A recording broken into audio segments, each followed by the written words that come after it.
O Gabriel, o meu amigo, ele hum, perguntou para a mãe dele, que é muito minha amiga, né, e passou para mim, perguntou se Jesus ainda fala com e como é que ele sabe que Jesus está falando com ele, né? E eu queria tentar ajudar o Gabriel com essa resposta.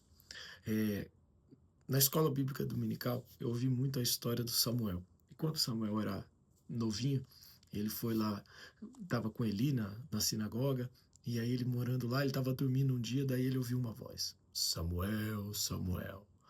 E aí ele foi perguntar por Eli, né, que era o sacerdote da época, e foi perguntar: e aí, você me chamou? Aí ele: não, não chamei não, volta a dormir. Aí ele ouviu de novo: Samuel, Samuel. E aí ele foi lá e falou: e aí, Eli, você tá me chamando? Aí o Eli: sei, foi Deus. Faz o seguinte, Samuel, quando você ouvir essa voz de novo, você vai falar: pode falar que o teu servo te ouve, porque Deus quer falar com você. Então Samuel voltou a dormir.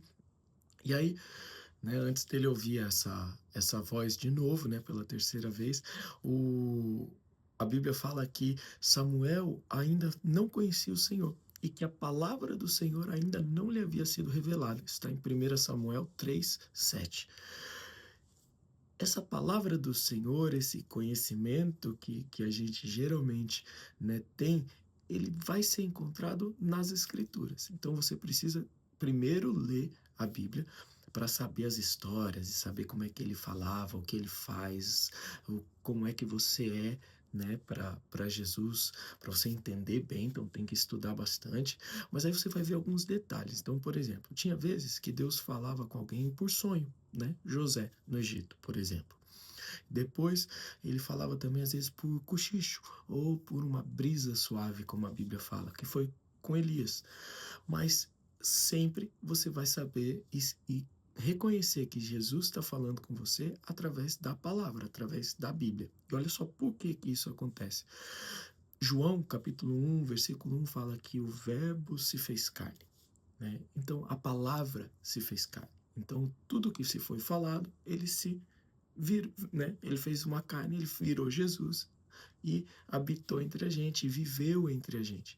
Então, se você quer conhecer melhor a algum autor, alguma coisa, você precisa ler o livro que ele escreveu. E nada melhor do que ler a Bíblia também, né?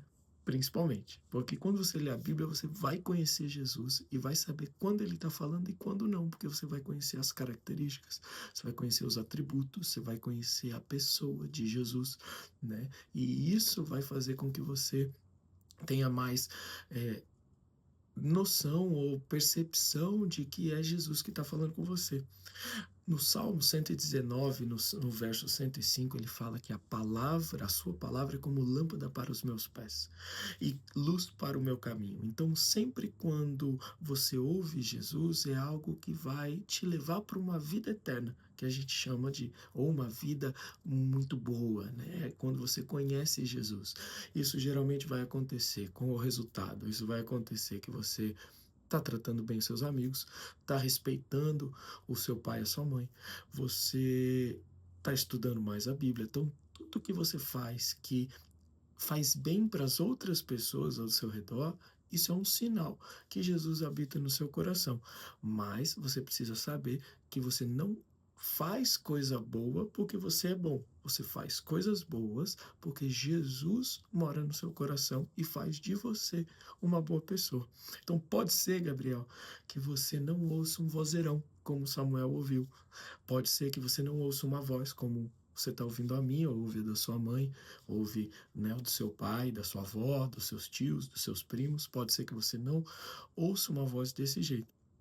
Mas você precisa sempre ter na sua cabeça, ou sempre ter no seu coração, que se você conhece Jesus, porque você lê a Bíblia e estuda bem, né, que eu sei que você faz, ele vai falar no seu coração coisas que sempre vão te incentivar a fazer o bem para as pessoas à sua volta, tá bom? Então espero que eu tenha te ajudado e sim, Jesus fala com você e Jesus ainda fala com muitos de nós. É só a gente conhecer um pouquinho mais e ficar bem mais atento no nosso dia a dia, tá bom? Até mais, Gabriel. Deus te abençoe.